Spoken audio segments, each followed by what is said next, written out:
Yeah, ultimately we got these equations. One is consequence of Gauss law, E bar dot dA bar is equal to Q enclosed by epsilon naught. It gave E perpendicular above minus E perpendicular below is equal to sigma by epsilon naught, and curl equal to 0 or closure line integral equal to 0. It gave parallel component. Parallel means which parallel direction, am I right? That's why you have to write in a vector notation. E parallel above is equal to E parallel below.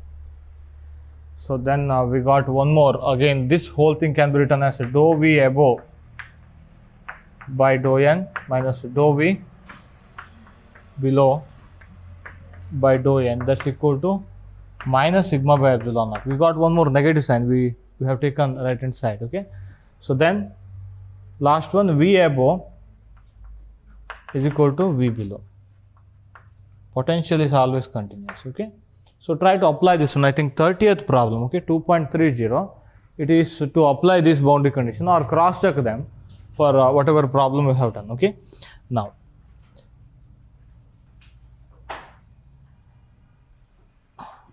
so work and energy. This also conceptually little difficult, but mathematically not much. Okay. Work and energy in electrostatics. Work and energy.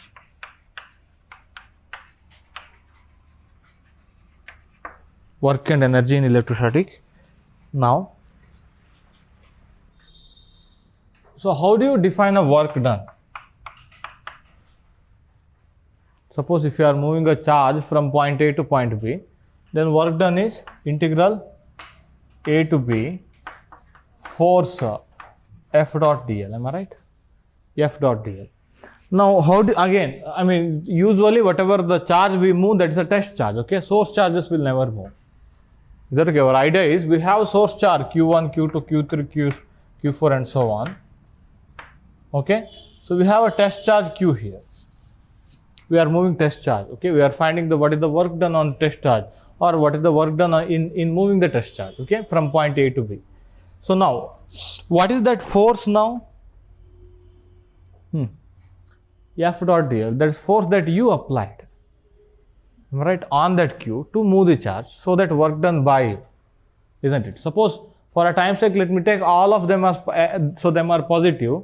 Let me so give the formula and it will take care. If charges are negative, it will take care. Is that okay?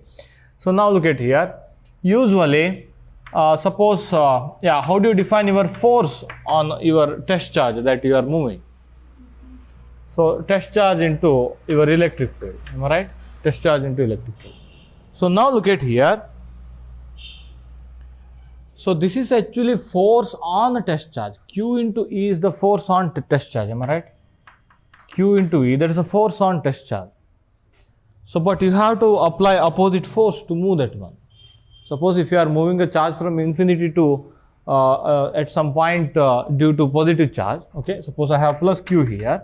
You are moving so this Q from infinity to this point. You have to do the work. Am I right?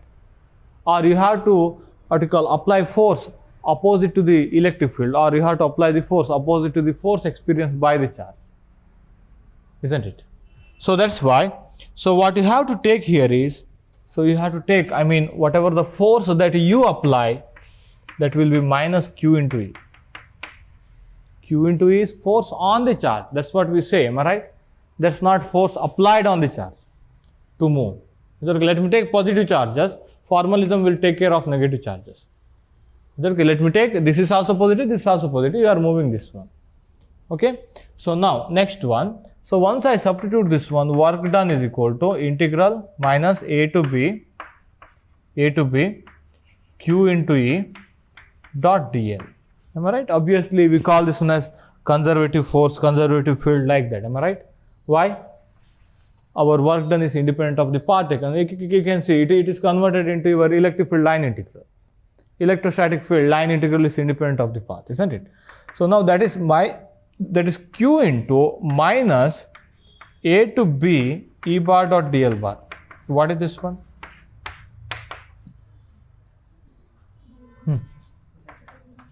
Q into VB minus VA. Check it out. So that's why potential difference is related to work done. It is physically, you can explain physically what is the potential difference. Is that okay? Now look at here. What is the potential difference? Now look at here. Here we define potential difference again using this formalism. Remember. So VB minus VA, that's equal to work done on a unit charge in moving the charge from A to B. Potential at B minus potential at A, that's equal to work done in moving the charge from A to B, but write like this, A to B. You are not moving B to A, you are moving A to B because you have taken your line integral of the force from A to B. Okay?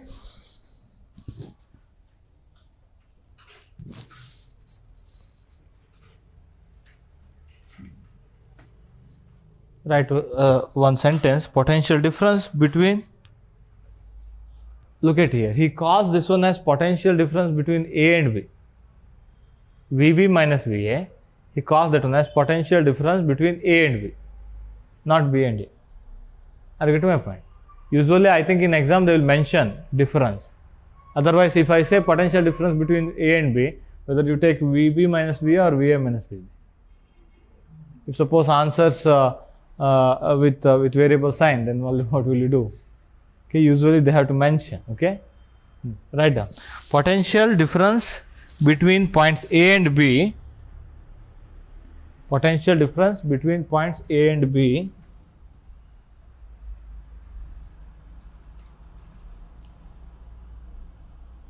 is equal to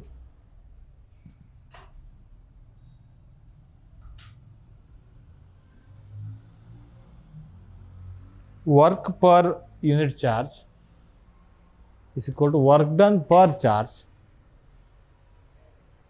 is equal to work done per charge required to carry a charge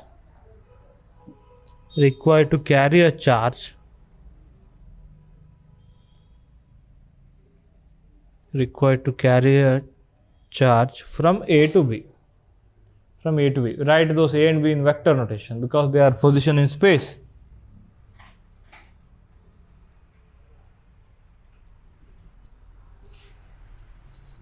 Okay. So now suppose I have some charge distribution here. Q1, Q2, Q3, Q4, and I am bringing my test charge from infinity to this point.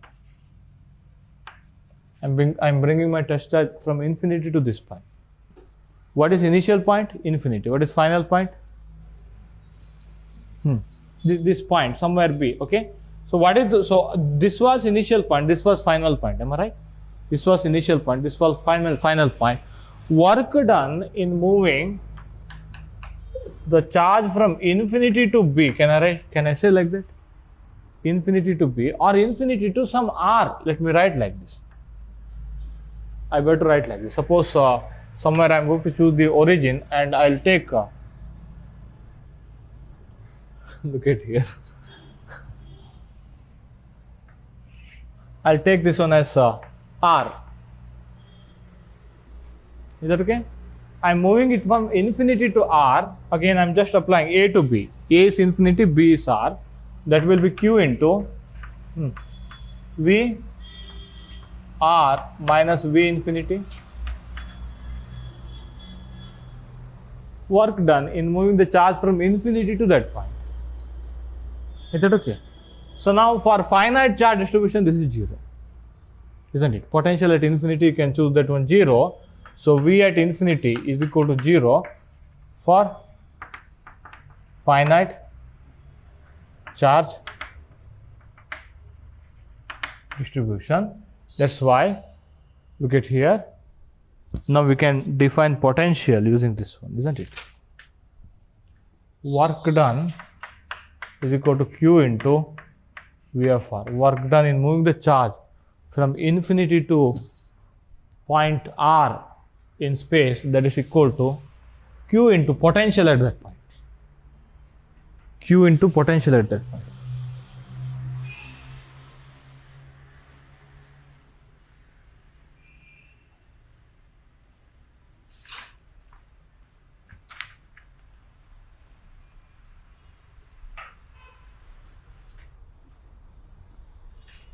Now look at here. Now you can define your potential at R. What is this one?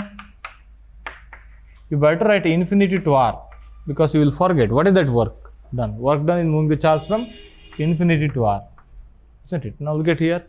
Potential at R, it is defined as work done per charge. Work done per charge in moving the charge from infinity to R. There's another definition I think we have taken in class 12. Okay.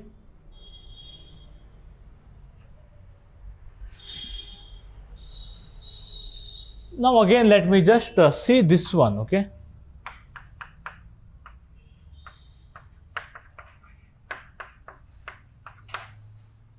Suppose if you want to keep this Q at this point in space, again somebody holding these charges, okay, you have to imagine like that. Somebody holding these charges in space, isn't it? When there is mutual repulsion, then obviously somebody should have hold this one. Otherwise, what will happen if this is in space? When you move this one, this will also move other side, isn't it? So again, that's what we assume, okay? Somebody is holding this one. Again, so let me explain all of this later, little later. Somebody is holding this one, you are moving that one from infinity to this point. That means you have done some work, am I right? That work is stored in terms of potential energy. You can call it as potential energy per charge. Okay, potential energy of this charge. Is that okay? You can call it as potential energy per unit charge. So potential energy, a kind of potential energy. This whole thing is a kind of potential energy that we just define little later. Okay.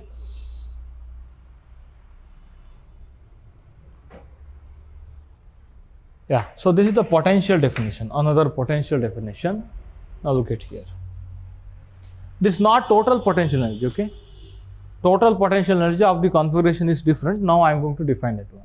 It's just you can say potential energy, because again, if you leave this one, it will move out to infinity. Am I right? Are you getting my point? Somebody is holding this one. Okay, no need to worry about this one. This will be in space. If you just grab, again, I'm just assuming all are positive, even my test charge. Okay, that's the best idea. So again, when I leave this one, it will move out to infinity. Then something potential energy stored in that charge. We call that one as potential energy. Is that okay? Now look at here. Energy of a point charge distribution. Again, potential energy only. Okay. So energy of a point charge distribution. Again, I'm going to extend this argument.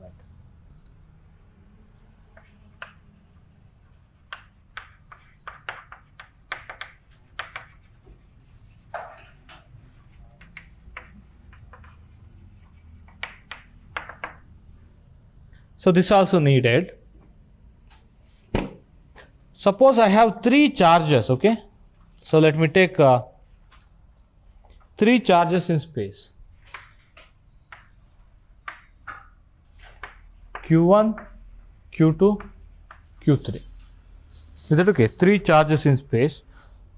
Now look at here, he is going to write this one as R1 vector, R2 vector, R3 vector. Now you have to ask question, where is the vector? Somewhere you have to choose the origin. From origin, these are the position vector. Are you getting my point? Have you seen earlier also? I have written A vector, B vector. For a point, I placed vector symbol. Okay. So that means, so you have to choose origin somewhere. Those are position vector. That's the meaning. Okay. Now I have 3 point charges in space. Okay. R1, R2, R3. Okay. So now, again, I need what is the total work required to have this configuration. It is required to configure this system. Okay, then that we can call it as energy stored in the distribution. Energy of a point charge distribution, we can call like that. That's again potential energy, because if you leave, suppose if all of these are positive, if you leave, if you just leave that one, they will move out to infinity, am I right? Because of repulsion.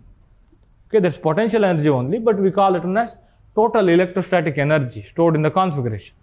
So what is total electrostatic energy stored in the configuration? That is the total work required to assemble those charges. Okay, total work required to configure the system. So now how we have to configure this system, isn't it? So now look at here. So you have to first place Q1 here in the absence of Q2 and Q3. Okay, you have given 3 charges. You have to move this Q1 from infinity to this point in space. I'll call it as R1 vector. Yeah, now look at here. I'm going to move that Q1 from infinity to that point. So again, at that point, I'm not taking Q2 and Q3. They are at infinity only. Is that okay? Then there will be no field, no force over there, and no work is required. Am I right? Work done equal to 0. W1, 0. Am I right? Now I'm going to move Q2 from infinity to this point in the presence of this charge. I hope you have done in class 12. Am I right? I'm going to move Q2 from infinity to this point in the presence of this one. Q3 is already, so it's in infinity only. Is that okay? Now I'm moving Q2 from infinity to this point. What is the, suppose this is the distance, let me call this distance as R12, italic R12. Now what is the work required to move this Q2 from infinity to this point? Any idea?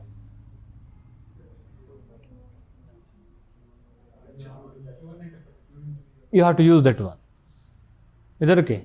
So work required to move a charge from infinity to some point in space is equal to charge that you are moving into potential at the point.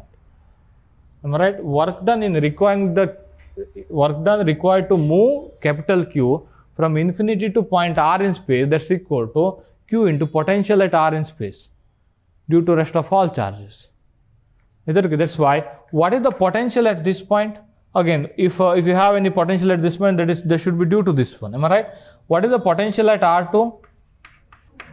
1 by 4 pi epsilon naught Q1 by italic R12. Am I right? Distance between those 2 points. So now work done, W2 work done in moving the Q2 charge from infinity to that point, that's equal to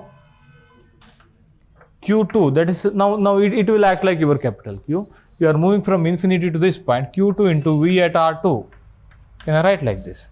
So that's equal to 1 by 4 pi epsilon naught Q1 Q2 divided by italic R12.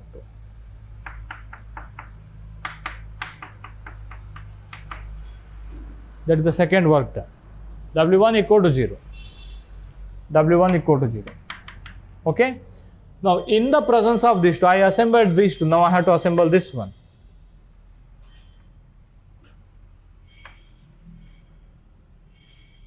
Now I'll ask one question. While moving this one, so who is holding this one? Somebody should have hold this one. Am I right? You move this one from infinity to this point. You are placing it over there. Okay? So after that, while moving this one, somebody should have hold this one. Yeah. Somebody should do some work to hold that one. Am I right? In space. Where is that work done?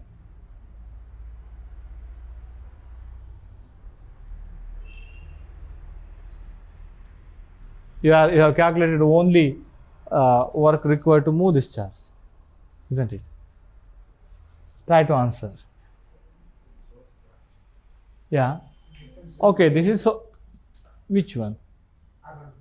Yeah, now who is holding this one? I mean, you need work required to assemble this one. Am I right?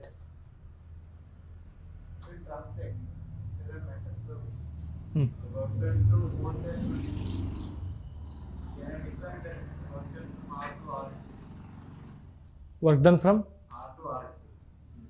For this one. To hold that one. Okay. You are not moving. That's what you are saying. That's why work done is 0. It's also a good idea. You are holding that one, but you are not moving.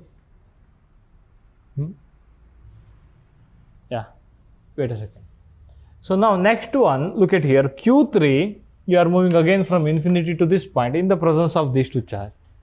Okay, so then what is the work done? W3, let me call this one as R3, so position R3. So that's equal to Q3 into potential at R3, isn't it? Q into potential at that point, that is the work done.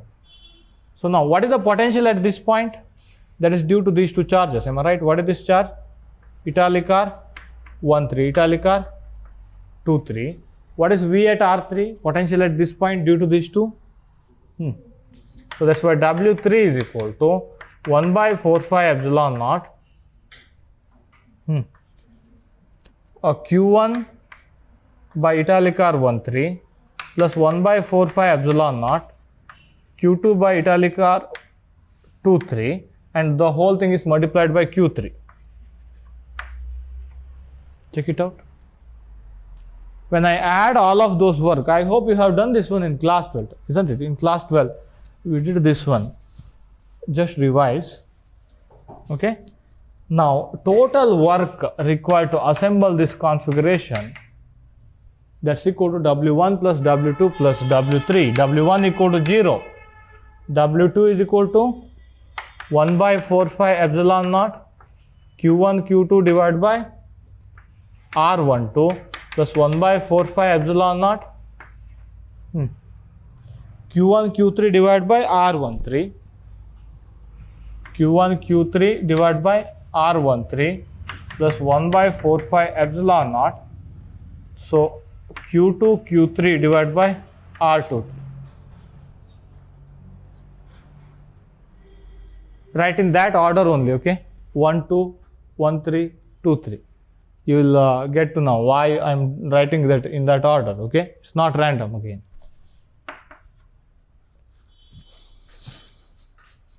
Lower index first, higher index next. Okay? Now,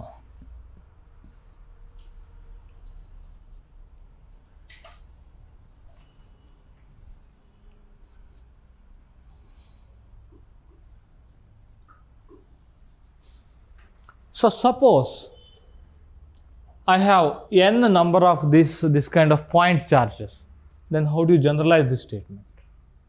Isn't it? So can I write like that one? 1 by 4 phi epsilon naught summation over Qi Qj divided by Rij. Rij is what you call distance between Qi and Qj. That's it, isn't it? Distance between Qi and Qj. So I should be greater than j. So runs from 1 to n. I mean, they should touch all of those variables, but I should not equal to j. I should be greater than j. Or I better to write like this. Wait a second. Summation over both I and j. Am I right? Can you see this one? 1, 2, 1, 3, 2, 3. Suppose if you have 4 charges, 1, 2, 1, 3, 1, 4, 2, 3, 2, 4, like that, isn't it? And 3, 4, one more. Okay, just see the book. Okay. So now that is summation over I, summation over j,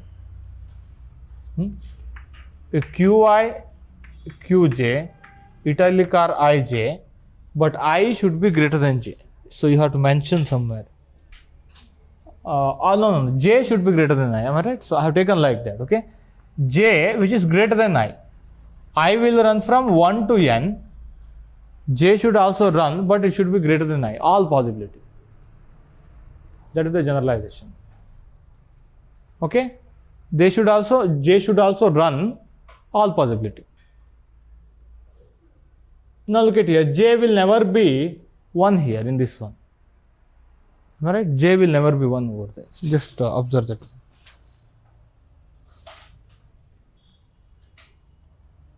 Now, the next idea here is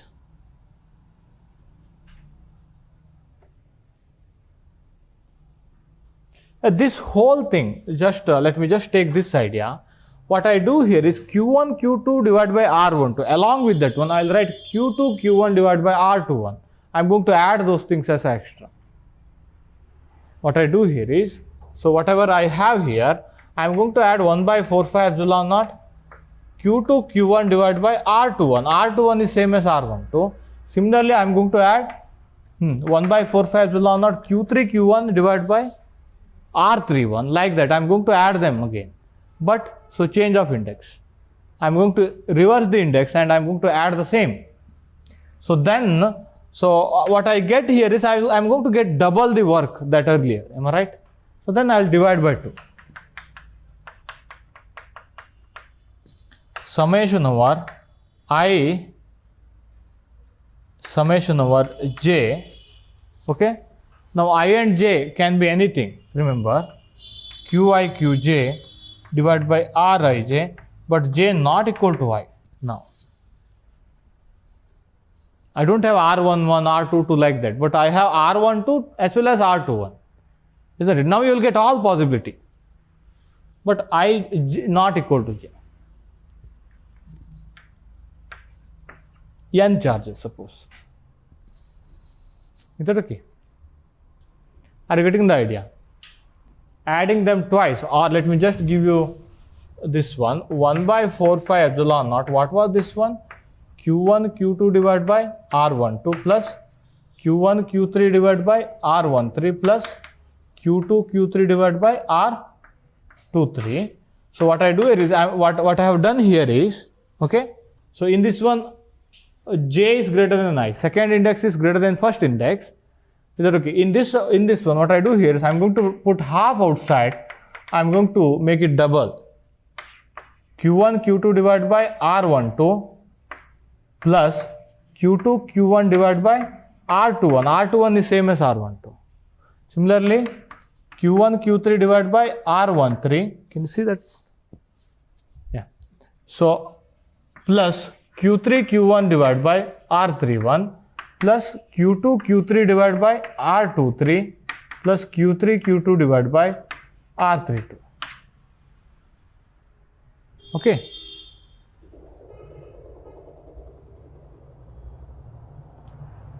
So then I have double of that one. So to equate that one to earlier, you have to put 1 by 2.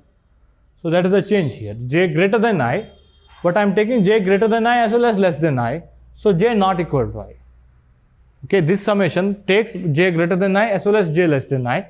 J not equal to I. That is the generalization. So why we have done that one? Because, so look at here. Look at the next step. Because we want to have one thing is we want to have very easy formula. Other one is we want to go for continuous charge distribution from this formula. So total work done in assembling the configuration, that is 1 by, better to write 1 by 2, 1 by 4 phi epsilon naught. What I do here is, let me take this qi outside the summation. Obviously I can do, am I right? That summation is outside. Summation over I, qi, summation over j not equal to I, qj rij. Am I right? Any idea what it is? Now let me take 1 by 4 phi epsilon naught also inside. Summation over I, qi, summation over j not equal to I, 1 by 4 phi epsilon naught qj divided by rij. What is that? This is potential at qi, isn't it? So what you have taken here, you have taken distance from ith charge to all other charge. All other charges divided by distance from ith charge to all other charge. You made the summation. So that is the potential at this ith charge. Is that okay? So 1 by 2 summation over I, qi, V at Ri, can I write like this? Ri is the position of ith charge. That's what I have taken from the earlier. Okay, where Ri is position of, Ri is a position of qi. So this is another way of writing it.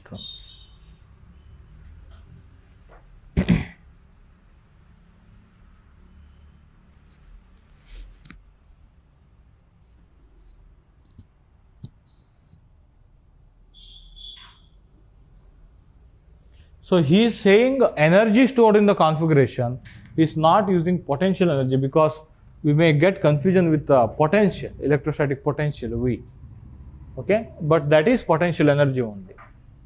He has written somewhere here, it represents energy stored in the configuration, potential energy if you insist, though for obvious reason I prefer to avoid that word in this context.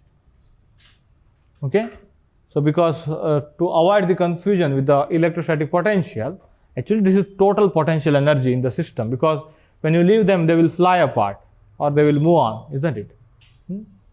So that is potential energy stored in the system, or just electrostatic energy stored in the system, you can say like that. Okay, now you can do problem number 2.31, again class 12th level. Try 2.33, Madelung constant problem, ionic crystal. What is the, I think, work done per charge in assembling the system? Okay, it will be one infinite series. When you convert this one, you will get log of 1 plus x expansion. Okay, that is infinite series of charges, positive, negative, like that. So you will get this log of 1 plus x expansion. Okay, by somehow if you manage to write that one. Read the question carefully. Okay, I think he hasn't defined question with care, but try that one. Okay, so try that one. It's the Madelung constant question. Again, sometimes in GATE they will directly ask in a condensed matter point of view. Okay, so 2.33, 33rd problem, and 2.31 to 2.32. 2.32 is a conservation of energy and momentum, applying conservation of energy and momentum. We haven't solved much problem on this kind of thing. I mean, Newtonian mechanics, am I right? Conservation of energy and momentum, usually in part of Newtonian mechanics. Sometimes they may design question. So 2.32, okay. So two positive charge Q and QB are at rest, held together by massless string of length A. Now string is cut and particles fly off in the opposite direction. How fast each one going when they are far apart? When they are very far apart, how far they are moving? When they are very far apart, that means at infinity, it's purely kinetic energy. When they are together, it's potential energy stored. That's our total electrostatic energy. Okay, so to find those velocities, individual velocities, only potential energy equal to final kinetic energy, you will not get both velocity. What you will get, half m1 v1 square plus half m2 v2 square equal to initial potential energy. You will not get individual velocity. You have to use conservation of momentum. Initially momentum was 0, final momentum should be equal to initial, like that. You have to use both of them to find the velocity. So try that one. 31, 32 and 33. Okay, 33, let me do it later. Now I'll extend this argument. We have to do some problem quickly, okay?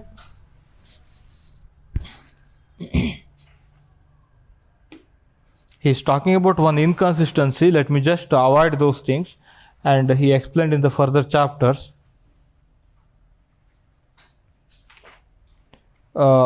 Energy of a continuous charge distribution.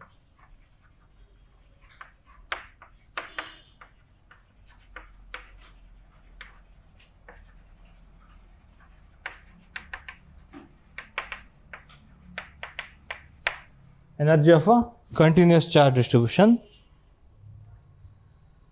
So what was our last formula? Total, that is half of summation over Qi into V of Ri. Am I right?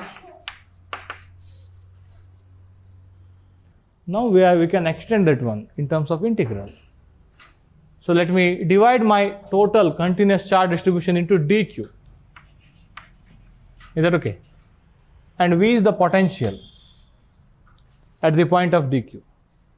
And I'm going to integrate throughout the region of those charges. And I'm going to put half. What is this one? Work done. The extension of that summation.